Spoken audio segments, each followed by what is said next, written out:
감사합니다. 오늘 웨스트민스터 신앙고백서 8장 중에 두 번째 시간을 갖는 시간입니다. 어느덧 기독론을 배우고 있습니다. 기독론을 배우는데 웨스트민스터 신앙고백서에서는 기독론이 아주 짧게 나옵니다. 짧게 나와서 8장에 핵심적으로 기록되어 있는데, 원래적으로 이제 기독론에 대해서 생각할 때 우리가 이제 서론도 배우고 신론도 배우고 인간론에 대해서 배우는데, 기독론, 예수 그리스도에 대해서 배울 때 제가 지난주에 말씀을 못 드렸던 것 같은데, 예수님에 대해서 생각할 때는 크게 두 부분으로 나눠서 생각하시면 좋습니다. 하나는 예수님의 인격, 그리고 예수님의 사역. 우리 신론에 대해서는 어떻게 이해한다고 그랬죠? 신론에 대해서 하나님의 존재와 사역 비슷합니다. 예수님에 대해서 생각할 때는 하나님의 인격과 사역입니다. 근데 인격에 대해서 그걸 뭘 배우느냐? 웨스트민스터 신앙고백서는 그게 뭐 조직신학처럼 낱낱이 세분화해서 설명하고 있지는 않은데, 원래 예수님의 인격에 대해서 말할 때는 예수님의 이름이 어떤 이름들이 있는가, 예수님 이름이 갖고 있는 뜻이 무엇인가를 생각하게 되고, 또 인격으로서 신성과 인성으로 함께 있는 그분이 한 인격으로서 있다라는 것들을 또 알려주게 됩니다. 그리고 예수님의 그 인격에 대해서 다룰 때 낮아지는 신분과 또 높아지는 신분, 승기와 비하가 있습니다. 낮아지는 것은 예수님께서 이 땅에 오셔서 어떤 일들을 거치시는가, 고난의 길을 거치신 것을 낮아지는 신분에서 비하의 신분이라고 표현하시고, 예수님께서 부활하시고 승천하시는 영광 가운데 거시는 것을 승귀의 신분이다, 이렇게 구분하여서 조직신학적으로 예수님이 어떤 분이신가, 어떤 모습으로 가르치셨는가, 인격에서 다룰 때 그런 것들을 나누게 됩니다. 그렇다면 예수님께서 그 인격입니다. 다른 한편은 사역, 예수님이 어떤 사역을 하셨는가라고 할 때, 크게 예수님의 사역은 그리스도의 사역이기 때문에 왕으로서의 사역, 그 다음에 제사장으로서의 사역, 선지자로서의 사역, 이것을 하신 분이 예수님이다라는 것들을 좀 배우게 됩니다.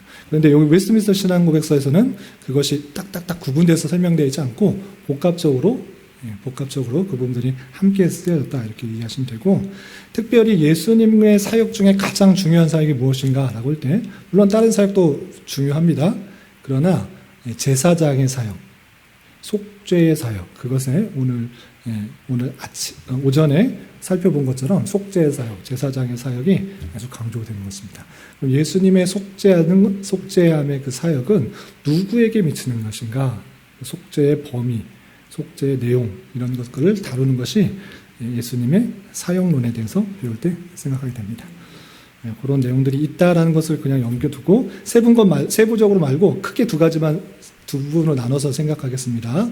예수님에 대해서 생각할 때는 예수님의 인격과 사역, 이해되시죠? 그래서 인격 안에는 예수님이 어떤 신성과 인성이 같이 있는가, 이런 것들을 다루게 되고, 낮아지는 신분, 높아지는 신분, 그리고 예수님의 사역에 대해서는 세 가지, 왕과 제사장과 선지자의 사역을 하신다. 특별히 속죄에 대해서 어떻게 사역하셨는가, 이런 것들이 많이 내용들이 다뤄지게 되고, 그것을 정리하면 예수님에 대해서 잘 이해하는 것이다, 이렇게 하시면 되겠습니다. 웨스트민스터 신앙고백서에서는 이런 것이 혼재되어서 같이 설명되고 있다, 이렇게 이해하시면 되겠습니다. 그러면 오늘 92페이지 제8장 중보자 그리스도, 예수 그리스도에 대해서 두 번째 내용을 같이 살펴보도록 하겠습니다. 오늘 3절, 4절 두 절이니까 집중해서 하시면 빨리 끝날 수 있을 것 같습니다. 같이 한번 3절의 내용을 읽어보도록 하겠습니다. 시작. 이와 같이 신성과 결합된 인성을 소유하신 주님 예수께서는 성별되셨고 성령을 한량없이 받으셨는데, 그의 안에 지혜와 지식의 모든 보화가 있었고, 그 안에 모든 충만이 거하는 것을 아버지께서 기뻐하셨다. 그렇게 되신 목적은 그가 거룩하시고 악이 없으시고 더럽힘이 없으시고 은혜와 진리에 충만하셔서 중보와 보증의 직무 실행에 철저한 자격을 갖추시려는 것이었다.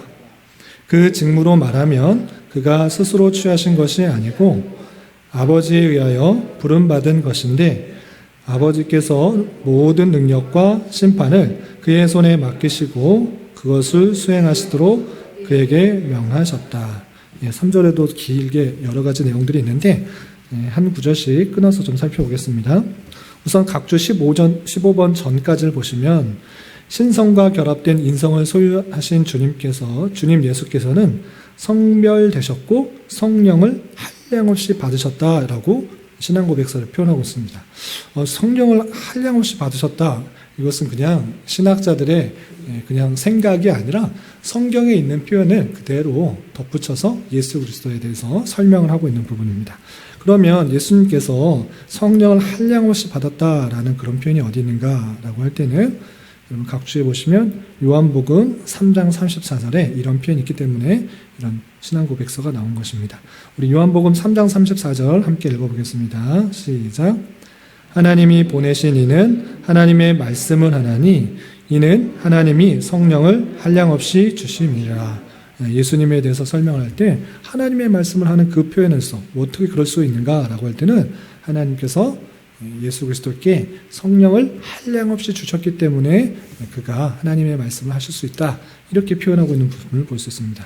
그러니까 중보자 예수 그리스도는 성령을 한량없이 받으셨다라는 표현을 쓸 수 있는 것입니다.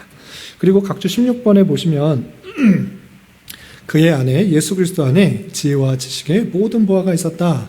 이런 표현이 있는데 이것도 그냥 신학자들이 생각해내서 꾸며낸 말이 아니라 성경에 있는 표현을 그대로 담은 것입니다. 그 표현이 골로새서 2장 3절에 이렇게 표현되어 있는데 한번 같이 읽어보겠습니다. 시작. 그 안에는 지혜와 지식의 모든 보화가 감추어져 있느니라. 예수께 지혜와 지식의 모든 보화, 모든 좋은 것이 감추어져 있다. 이렇게 표현할 수가 있는 것입니다. 또 각주 17번에 보시면 그 안에 모든 충만이 거하는 것을 아버지께서 기뻐하셨다. 아버지께서 그렇게 하기를 기뻐하셨다. 그 안에 충만하신 것, 그것을 부러워한 것도 아니고 시샘내는 것도 아니고 그렇게 하기를 원하셨다라는 것입니다.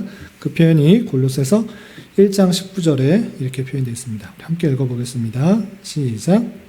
아버지께서는 모든 충만으로 예수 안에 거하게 하시고 아버지께서 그 충만으로 예수 안에 거하게 하셨다. 하나님의 뜻, 하나님의 기뻐하신 그런 뜻과 작정이 그 안에 담겨 있다는 것입니다.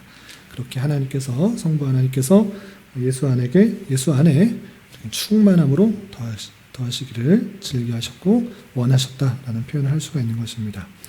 그리고 18번 보시면 그렇게 되신 목적이 무엇인가 할 때 그가 거룩하시고 악이 없으시고 더럽힘이 없으시고 은혜와 진리에 충만하셔서 뒤에 또 있는데 일단 은혜와 진리가 충만하셔서 하고자 하는 목적을 이루게 하십니다 라고 하고 있는데 은혜와 진리가 충만하시다는 표현이 어디 있는가? 요한복음 1장 14절에 이렇게 되어 있습니다. 같이 읽어보겠습니다. 말씀이 육신이 되어 우리 가운데 거하심에 우리가 그의 영광을 보니 아버지의 독생자의 영광이요 은혜와 진리가 충만하더라. 이런 표현이 있기 때문에 이렇게 고백할 수 있는 것입니다. 그리고 계속해서 예수 그리스도께서 중보와 보증의 직무를 감당하신다라는 그런 구절은 사도행전 10장 38절에 보면 이렇게 되어 있기 때문에 할 수 있습니다. 같이 한번 읽어보겠습니다. 시작. 하나님이 나사렛 예수에게 성령과 능력을 기름 붓듯 하셨음에 그가 도로 다니시며 선한 일을 행하시고 마귀에게 눌린 모든 사람을 고치셨으니 이는 하나님께 하셨음이니라. 여러 능력들을 하신 것은 여러 능력들을 행하셨는데 그렇게 하실 수 있는 것은 하나님이 함께 하셨다라는 것들을 증명하고 또 보증한다라고 할 수 있는 것입니다. 그리고 각주 20번을 보시면 이런 직무들, 이런 여러 가지 사역들을 하셨는데 그것을 스스로 했는가라고 하기보다는 아버지에 의해서 부름받은 것이다 라고 이렇게 표현하고 있는 것입니다. 아버지가 그렇게 하도록 하신 것이고 그것을 적극적으로 순종한 모습으로 표현하고 있는 것입니다. 그래서 히브리서 5장 4절에는 이런 표현이 있는데 우리 같이 한번 읽어보겠습니다. 시작. 이 존귀는 아무도 스스로 취하지 못하고 오직 아론과 같이 하나님의 부르심을 받은 자라야 할 것이니라. 아론이 스스로 내가 대제사장 되겠습니다. 그리고 그의 자손들은 제사장이 됩니다. 이렇게 한 것이 아니고 하나님께서 그를 택하시고 그렇게 행하도록 부르셨다라는 것입니다. 마찬가지로 이 모든 것들이 하나님께서 하시도록 예정되었고 또 부름받은 것이다 라고 할 수 있는 것입니다. 그래서 대제사장뿐만 아니라 제사장의 모든 역할들은 예수 그리스도께 초점이 맞춰져 있는 것으로 할 수 있는 것입니다. 그리고 그것이 하나님에 의해서 계획되어 있고 또 작정되어 있던 내용들이다 라고 이해하시면 되겠습니다. 그리고 마지막, 아버지께서는 모든 능력과 심판을 그의 손에 맡기시고 그것을 수행하시도록 그에게 명하셨다. 하나님 아버지께서 예수 그리스도에게 어떤 또 능력을 주셨는가? 심판의 능력, 또 모든 능력과 심판을 아들에게 주셨다라는 그런 말을 할 수 있습니다. 왜 그런가? 마태복음 28장과 또 요한복음 5장에 잘 표현되어 있는데, 먼저 마태복음 28장 18절부터 함께 읽어보겠습니다. 시작. 예수께서 나와 말씀하여 이르시되 하늘과 땅의 모든 권세를 내게 주셨으니, 예수님께서 자신에 대해서 말하는 것입니다. 하늘과 땅의 모든 권세를 내게 주셨다. 아버지께서 나 예수에게 주셨다. 땅의 모든 권세를 내게 주셨다라는 그런 고백이 있기 때문에 이렇게 표현할 수가 있고, 또 요한복음 5장 22절에는 이런 표현도 있습니다. 함께 읽어보겠습니다. 시작. 아버지께서 아무도 심판하지 아니하시고 심판을 다 아들에게 맡기셨으니, 이 아버지께서 예수에게 심판을 맡기셨다 이런 표현이 있기 때문에 예수님은 모든 능력을 가지셨을 뿐만 아니라 심판을 하시는 분이시다라고 고백할 수 있는 것입니다. 그리고 계속해서 4절의 고백을 살펴보겠습니다. 네모칸 4절 한번 같이 읽어보겠습니다. 시작. 이 직분은 주님 예수께서 자원하시는 마음으로 받으셨는데 그는 이 직분을 실행하시기 위하여 율법 아래 나셔서 율법을 완성하셨으며 친히 그의 영혼 속에 극도의 고뇌를 견디셨고 그의 몸에도 극도의 고난을 당하셨으며 십자가에 못 박히시고 죽으셨다. 그는 장사 지낸 바 되시어 죽음의 권세 아래 머물렀었는데도 썩지 않으셨다. 제3일에 그는 죽은 자 가운데서 부활하셨는데 그가 고난 당하셨던 몸으로 일어나셨으며 같은 몸으로 하늘에 오르셨으며 그 아버지의 우편에 앉으셨으며 대신 간구하시며 세상 끝에 인류와 천사들을 심판하시려고 다시 오실 것이다. 길게 되어 있습니다. 이것도 하나씩 끌어 살펴보겠습니다. 이 직분이 있는데 이 직분은 예수님께서 자원하신 마음으로 받으셨다라는 것입니다. 하나님에 의해서 부름을 받았지만 실현했는가? 그것이 아니고 기뻐하는 마음, 자원하는 마음으로, 그 마음으로 그 역할들, 그 직분들을 수행하셨다라는 것입니다. 그래서 수동적인 면이 있다기보다는 능동적인 그런 사역을 감당하셨다 이렇게 이해하시면 되겠습니다. 22번 각줄 보시면 요한복음 10장 18절에 있는데 같이 한번 읽어보겠습니다. 시작. 이를 내게서 빼앗는 자가 있는 것이 아니라 내가 스스로 버리노라. 나를 버릴 권세도 있고 다시 얻을 권세도 있으니 이 계명은 내 아버지에게서 받아노라 하시니라. 내가 스스로 버리노라. 내가 스스로 그것을 할 수 있다. 자원하는 마음으로 그 목숨을 버리는 그 일을 행하시는 그 모습을 볼 수 있습니다. 이렇게 억지로 하는 것이 아니라 자원하는 마음으로 그 직분들을 감당하신 예수 그리스도의 사역을 볼 수 있는 것입니다. 그리고 각조 23번 보시면 이 직분을 실행하기 위해서는 율법 아래 나셔야 되는데 이 표현을 왜 어디서 구할 수 있는가, 찾을 수 있는가 할 때 갈라디아서 4장 4절을 보면 이렇게 되어 있습니다. 같이 한번 읽어보겠습니다. 시작. 때가 참에 하나님이 그 아들을 보내사 여자에게서 나게 하시고 율법 아래 나게 하신 것은 예수님께서 여자에게 나시고 인간이 지켜야 될 모든 율법들, 그것들을 지킬 수 있도록 율법 아래 나게 하셨다라는 그런 표현을 드리는 것입니다. 그래서 예수 그리스도는 율법 아래 나셨다라는 표현을 할 수 있는 것이고, 그럼 율법 아래에 있으면서 어떻게 하셨는가? 계속해서 보면 24번 각주, 율법을 완성하셨다. 폐기하신 것이 아니라 완성하셨다라는 표현을 쓴 것입니다. 모든 율법들을 이루신 분이 예수 그리스도인 것입니다. 그 표현이 마태복음 5장 17절에 이렇게 표현되어 있습니다. 같이 한번 읽어보겠습니다. 시작. 내가 율법이나 선지자를 폐하러 온 줄 생각하지 말라. 폐하러 온 것이 아니요 완전하게 하려 함이라. 율법이나 선지자를 폐하려 온 줄로 생각하지 말라. 폐한 것이 아니라 완전하게 하신다. 율법을 완성하게 하셨다라고 표현하고 있는 것입니다. 이 표현을 이제 잘 이해해야 되는데, 율법을 폐기하는 것과 완성하는 것과 무슨 차이가 있는가? 그것을 잘 구별해야 됩니다. 뭐 아시는 분도 있겠지만 처음 들으시는 분도 있을 것 같아서, 율법을 폐기했다. 율법이 이제 필요 없다. 라는 말은 뭐냐면, 이제 우리가 예수 그리스도로 말미암아 믿음으로 구원을 받았기 때문에 율법이 필요 없다. 율법이 이제 필요 없다. 이제 율법 폐기론. 이렇게 말하는 것입니다. 그러면 이제 성경에 나온 여러 가지 율법들이 필요 없는 것인가?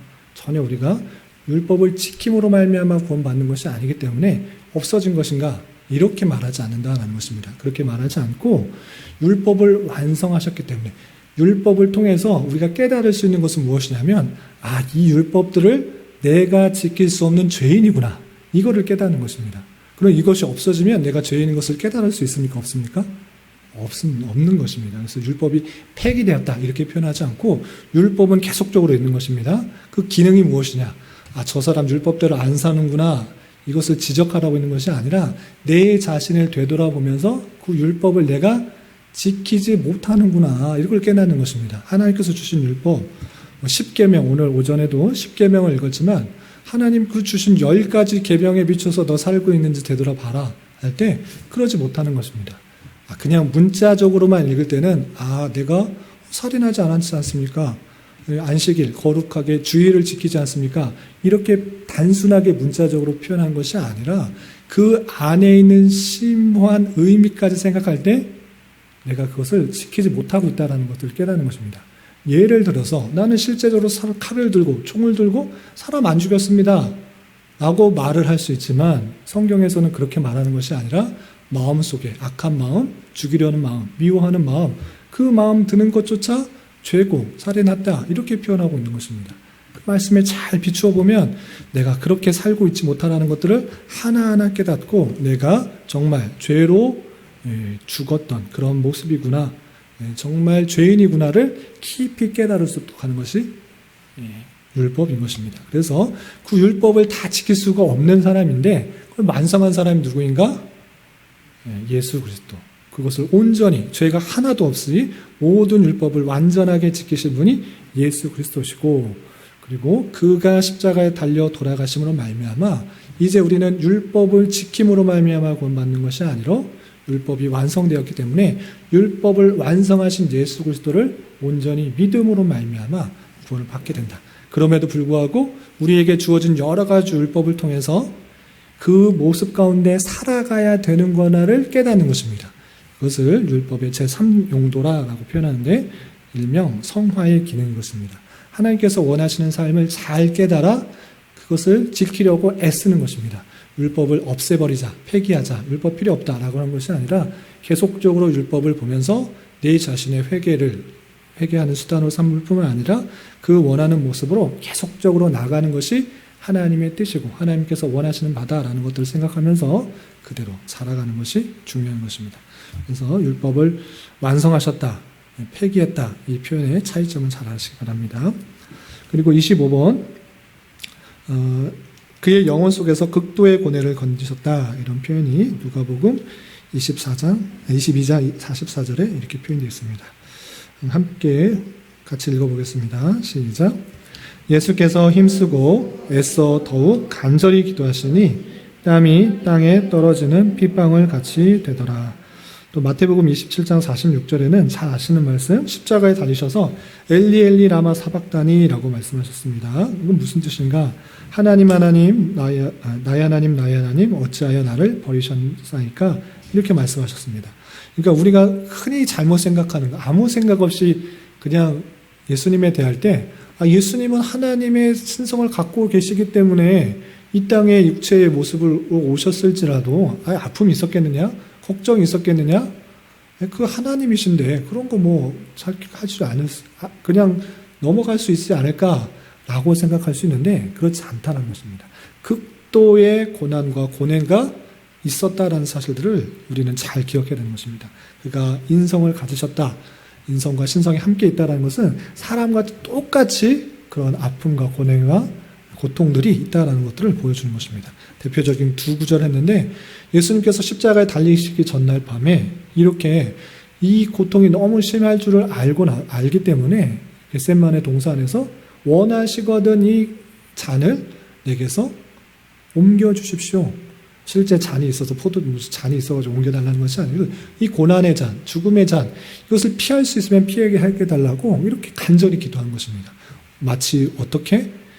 땀이 떨어지는데 그게 정말 피같이 얼굴이 빨갛고 그 떨어지는 모습이 얼굴을 세게 비춰서 피가 떨어지는 것 같이 보일 정도로 그런 고난과 고뇌와 고통들을 갖고 계셨다라는 것입니다.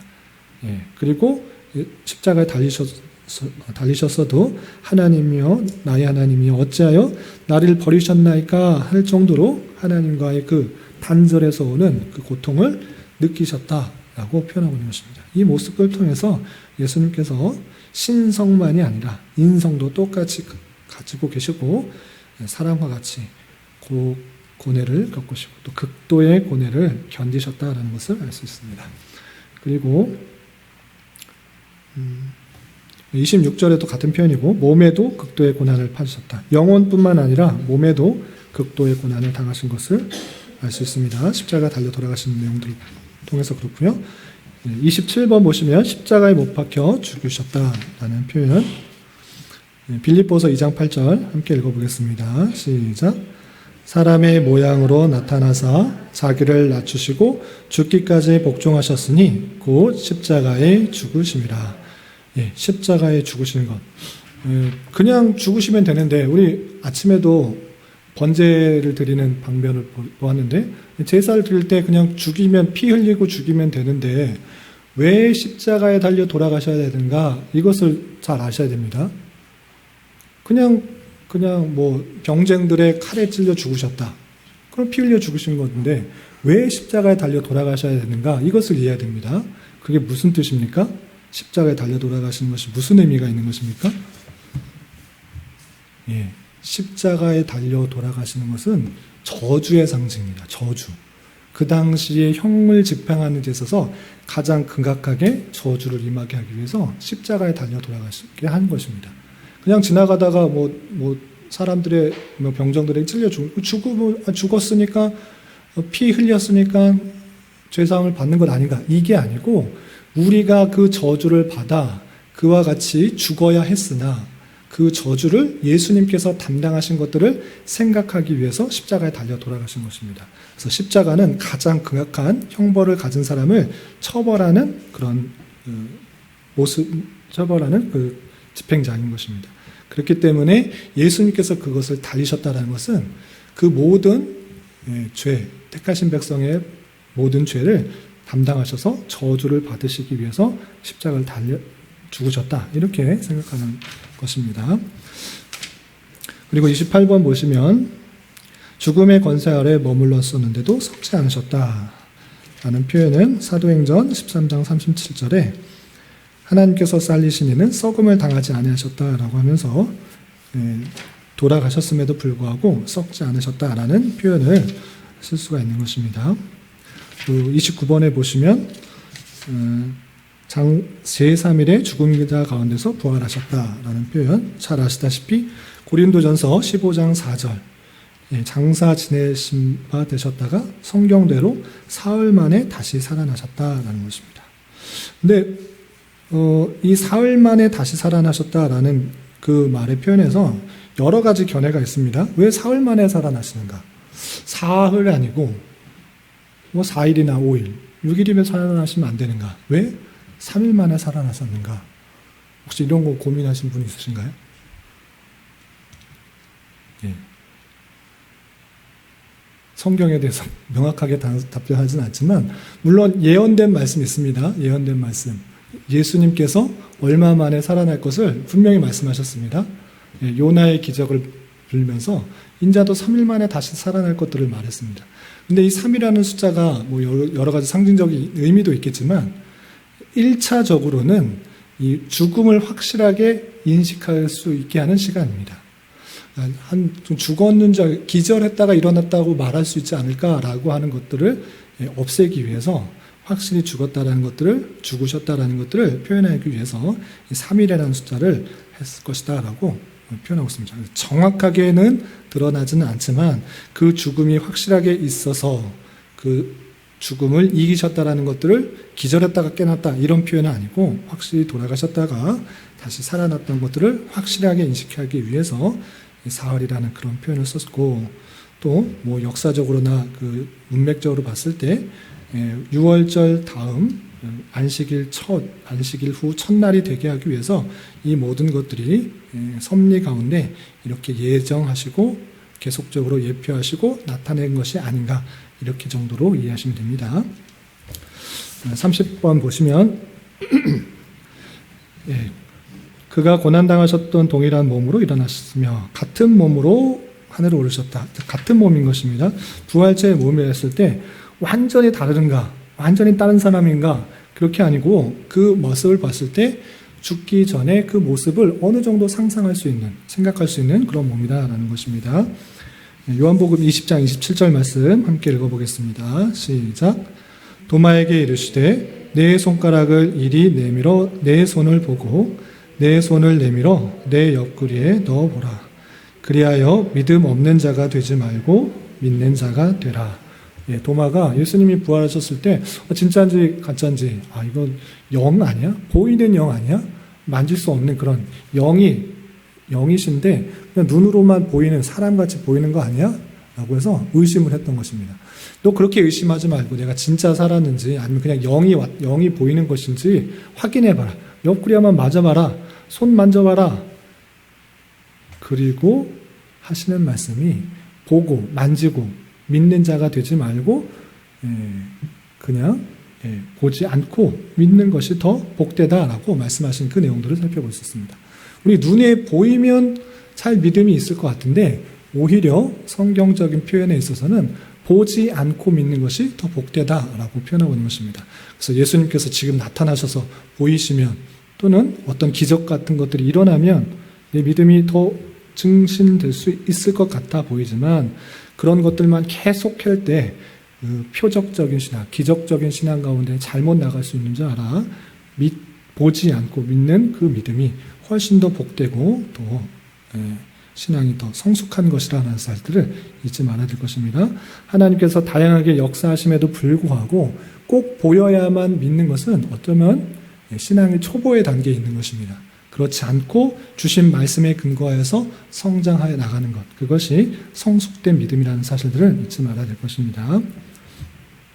그리고 지난 주 중에 선교사님이 한 분 오셔가지고 이런저런 얘기를 하는데 에티오피아에서 사역을 하셨던 분인데 그곳에서는 아직도 신앙의 모습들이 잘 자라나지 못하고 여러 가지 무속신학적인 것들이 많이 있어서 그 선교사님 여러분들 중에 실제로 자기는 안 그랬는데 어떤 여자 목사님, 여자 선교사님이 신유 집회를 막 하시는데 정말 이렇게 막 낫는 것을 보았다고 그래요. 그러면서 자기는 그렇게 못해서 한편으로는 아쉽었다. 성도들이 그렇게 막 병이 낫는 것을 보니까 막 그 사람을 되게 존경하더라. 이렇게 막 표현하는 것들을 보게 되는데 물론 그런 놀라운 현장들이 있는데 그 봐서만 믿는 것이 더 좋은 신앙인가?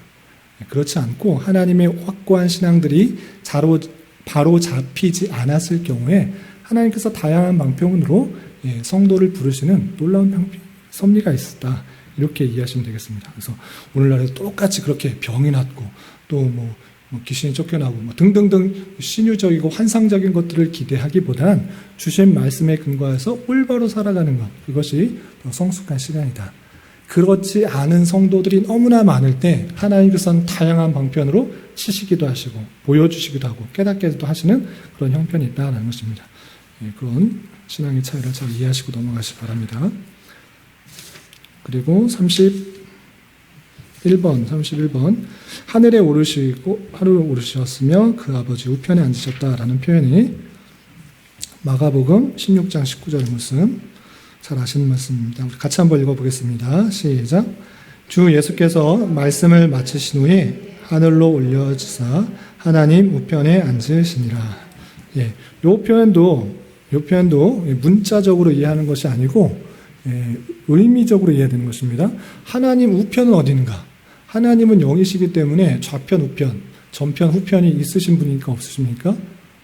찾을 수가 없는 것입니다. 우리 사람이야 왼쪽, 오른쪽이 있지만 하나님께서, 성부 하나님께서 그 형체가 있으신 분이 아니기 때문에 우편, 좌편이 있는 것이 아닙니다. 그럼에도 불구하고 사람들이 이해하기 쉽게 우편이라고 쓴 것입니다.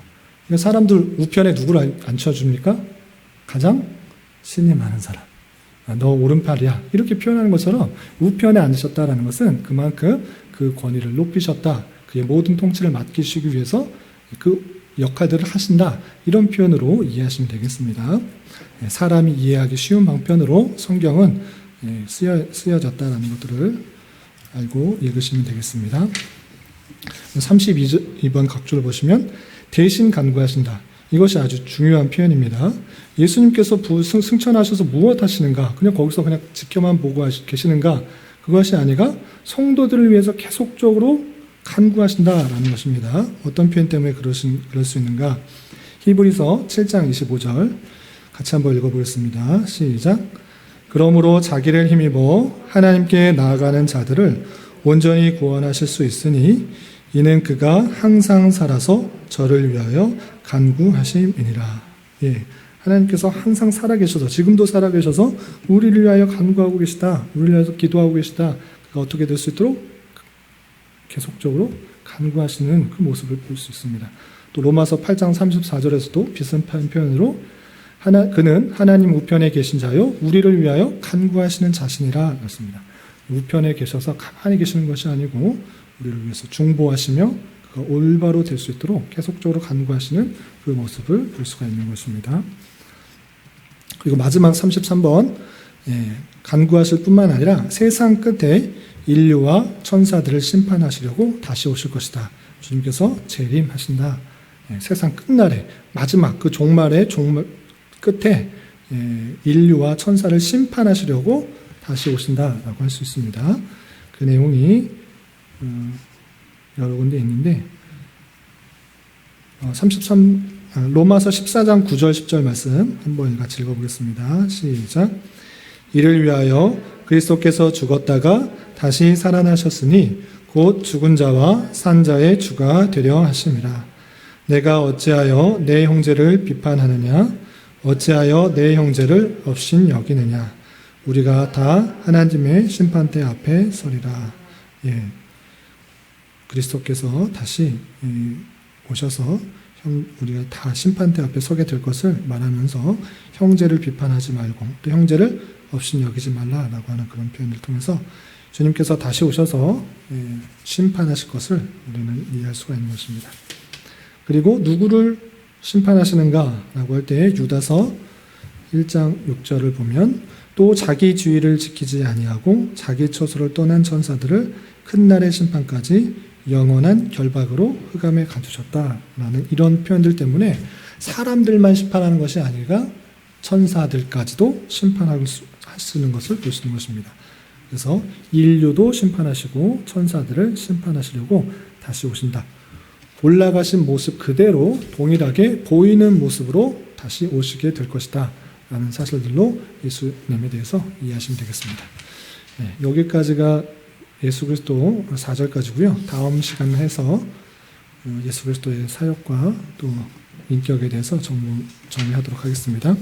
95페이지 이해를 위한 질문 같이 풀어보겠습니다.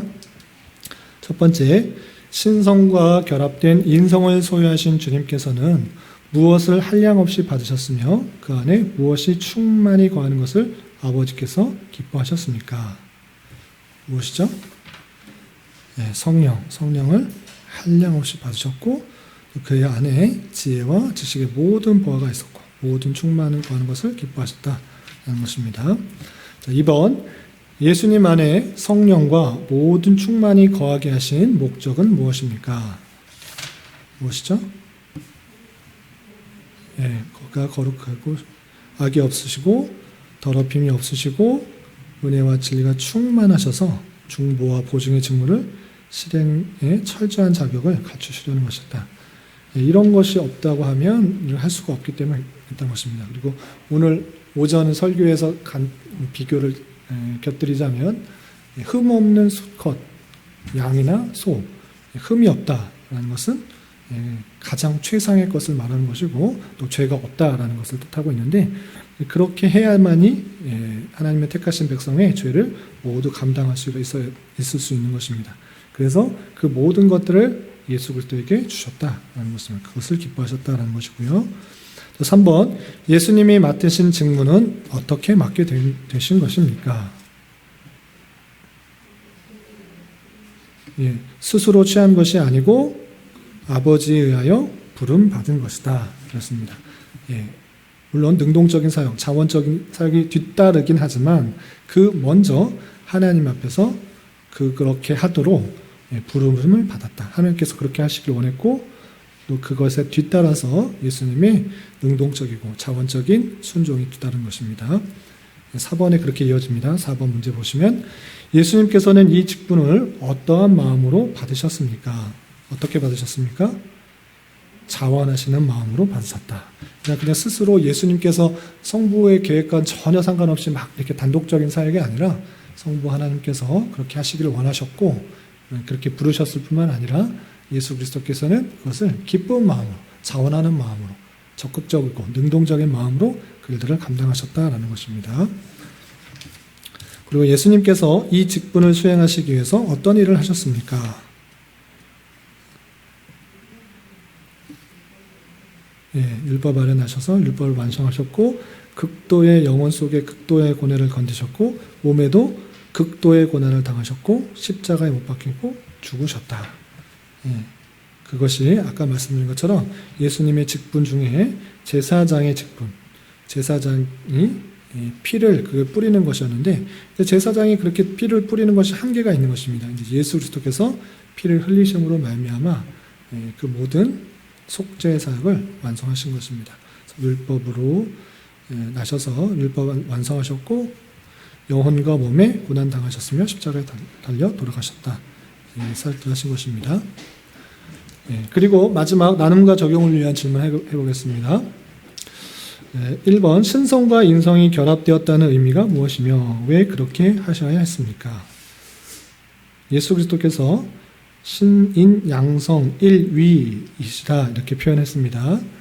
신성과 인성이 계시는데 양성으로 계시는데 일위 한 분이시다라고 표현하는데 이렇게 말하는 의미가 무엇이냐 것인데 이 시인데 그렇게 하셔야 되는 이유가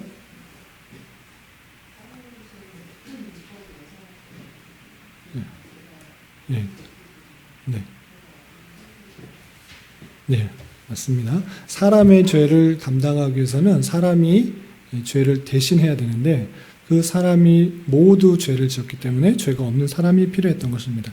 그래서 신성을 가지는 죄가 없으신 신성을 가지신 그런 분이 필요하셨다라는 것입니다.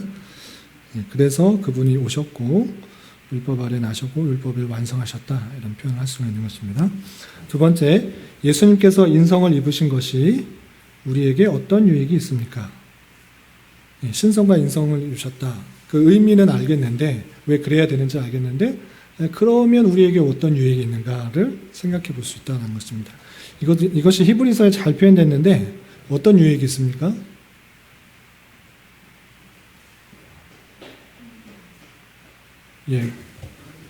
예수님께서 우리의 고난, 고통, 그 모든 것들을 체휼하신다라고 표현할 수 있는 것입니다. 신성을 가진 분이 어떻게 사람의 그 고통을 알 수 있겠느냐? 하나님은 나의 아픔 모른다. 인간의 고통 모른다. 인간의 고난 모른다. 이렇게 말할 수 없다라는 것입니다. 예수님께서 얼마나 힘드셨는지, 얼마나 그 고난 가운데 있었는지, 얼마나 두려움 가운데 있었는지, 또 십자가의 그 고난과 고통이 얼마나 컸는지 그것을 다 인성을 갖고 계시기 때문에 느꼈다라는 것입니다. 그래서 우리의 아픔, 우리의 고난, 우리의 어떠함도 모르시는 분이 아니시라. 다 아시는 분이시기 때문에 우리 상담할 때도 늘 그렇게 상담의 원칙이 공감해주고 들어주고 그 사람을 이해해주는 것이잖아요. 근데 전혀 모른다고 하면 그것을 전혀 공감이 안 된다고 하면 위로가 안 되잖아요. 그런데 그거 나 압니다. 나도 똑같이 아팠습니다. 똑같이 고민했습니다. 그러면 그 공감대가 생겨서 그것을 너무나 이렇게 잘 받아주고 그 사람에게 신뢰가 가는 것을 잘 알 수 있습니다. 마찬가지로 예수님께서 인간의 인성을 입으셨다는 것들은 우리의 모든 것을 다 아신다는 것입니다. 배고픔도 아시고 슬픔도 아시고 또 기쁨도 아시고 어떤 고통도 아시고 고난도 아시고 외로움도 아시고 피곤하심도 알고 그 모든 것들을 아신다는 것입니다. 그렇기 때문에 그분께 우리는 더 담대히 나아갈 수 있고 우리를 위로해 줄 수 있다는 것들을 잘 알아야 될 것입니다. 마지막 예수님께서 행하신 여러 사역 중에 죽으시고 부활하시고 승천하신 사역은 우리에게 어떤 의미가 있습니까? 예수님께서 그러신 건데 나와 연관을 해야 하는 게 중요합니다. 예수님의 그 사역들이 나에게 무슨 의미가 있는지를 잘 연관시키고 그것이 나에게 적용된다라는 의미를 아는 것이 중요한데 그것을 바로 이해하자는 것입니다. 예수님께서 죽으셨다. 그럼 나에게 무엇이 주어진 것입니까? 죄가 없어지는 것, 사죄. 오늘 그 제사 지낼 때도 내가 죽어야 되는데 제사 제물이 대신 죽음으로 말미암아 그 죄가 씻겨지고 하나님께 나아갈 수 있는, 하나님께 예물을 바칠 수 있는 그런 일이 된 것입니다. 예수님께서 죽으신 것, 그것은 내 죄가 사해져서 주님께 나아갈 수 있다라는 것을 의미하는 것입니다. 그리고 예수님께서 죽으시고 끝나는 것이 아니라 확실히 죽으신 것을 3일 정도 그 무덤에 계시다가 3일 만에 다시 안식 후 첫날 부활하셨습니다. 그 예수님께서 부활하신 것이 나하고 무슨 의미인가 라고 할 때 그 의미가 우리에게도 동일하게 적용되는데 무슨 의미가 있는 것입니까? 죄를 권세를 우리 부활절 날 배웠습니다. 두 가지가 있는데 첫 번째는 죄의 권세를 이긴 것이고 두 번째는 우리 또한 부활할 것이다 라는 것을 보여준 것입니다. 예수님이 부활했으니까 끝 이게 아니라 예수님께서 사망 권세를 깨뜨리시고 승리하셨다. 예수님만 승리했고 우리는 졌나? 이것이 아니라는 것입니다. 요한계시록의 20장에 보면 천년 왕국에 대해서 설명할 때 우리는 무천년설을 받아들인 것입니다. 예수님께서 이제 그 십자가에서 사탄의 권세를 깨뜨렸기 때문에 어떤 권세도 하나님의 백성들을 괴롭힐 수 없다. 어떤 권세도 하나님과의 관계를 끊을 수 없다. 이것들을 보여준 것입니다. 그래서 영적인 전투 가운데 예수 그리스도를 힘입어 능히 승리할 수 있다는 것들을 보여주는 것이고 그것에 끝나는 것이 아니라 우리가 주님과 같이 부활할 것이다. 이 땅에서 100년, 많이 살면 110년, 120년 이렇게 살고 끝! 이것이 아니라 그렇게 살면 이 땅에 어떤 사람들보다 가장 불쌍한 사람들이 우리일 것입니다. 왜? 더 많이 갖지 못하고 더 많이 누리지 못하고 그렇기 때문에 불쌍한 사람들이라고 할 수 있는데 사도 바울은 그렇지 않다라는 것들을 고린도 성도들에게 잘 알려주었던 것입니다. 우리에게는 영원한 천국이 있다. 지금의 여러 가지 불편과 어려움과 또 손해보는 것 같은 일들이 있을지라도 우리는 예수 그리스도와 같이 부활할 것이다. 잠자는 자들의 첫 열매가 된 것처럼 우리도 죽은 이후에 부활이 있다라는 것들을 보여주면서 영원한 천국에서의 영원한 삶이 있다라는 것들을 잊지 말도록 하신 것입니다. 그것을 보여준 사건으로 알아 그것을 나에게 적용하여서 실제 삶을 부활 신앙으로 살아가야 되는 것입니다. 그리고 승천하신 사역, 주님께서 승천하셨다라고 했을 때 어떤 의미가 있는가? 승천하셔서 가만히 있으신 것이 아니라 하늘로 올리셔서 하나님의 우편에 계시다라고 표현하고 있습니다. 우편에서 가만히 있으신 것이 아니라 그분의 통치, 사역이 계속적으로 이어지고 있는 것입니다. 특별히 여러 가지 사역 중에 우리를 위하여서 끊임없이 간구하고 계시는 그 예수 그리스도의 사역들을 기억하면서 우리를 위해서 간구하시는 그 음성과 그 인도하심에 민감하게 반응하여서 주님께 더 나아가고 주님을 의지하면서 살아가는 그런 자가 되는 것입니다. 지금도 살아서 역사하시는 그분을 의지하는 것이 중요하다라고 할 수 있습니다. 여기까지 중보자 그리스도의 두 번째 시간이었는데 혹시 예수 그리스도에 대해서 궁금하신 거나 보충 설명이 필요하신 거 있으시면 말씀하시고 정리하도록 하겠습니다.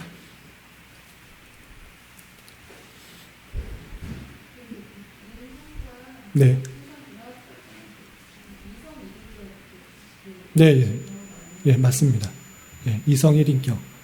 신인 양성 일위라고 표현하기도 하고 이성을 양성론이라고도 하고 신인 양성 일위라는 그냥 신학적 용어를 쓰기도 합니다. 그걸 꼭 외워야 되는 건 아닌데 예수님이 어떤 분이신지를 혼돈하지 않기 위해서 이런 표현을 쓰면 예수님은 신이시기도 하고 인간이시기도 하고 양성을 가지고 계시는 분이시고 그러나 일위다 이렇게 표현합니다. 일인격이라고도 표현합니다. 김성원 원사님.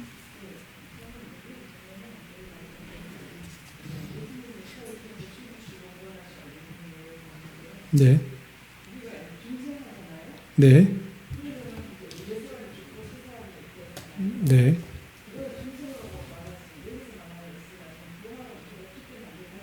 맞습니다. 구별이 되죠. 네. 네. 네.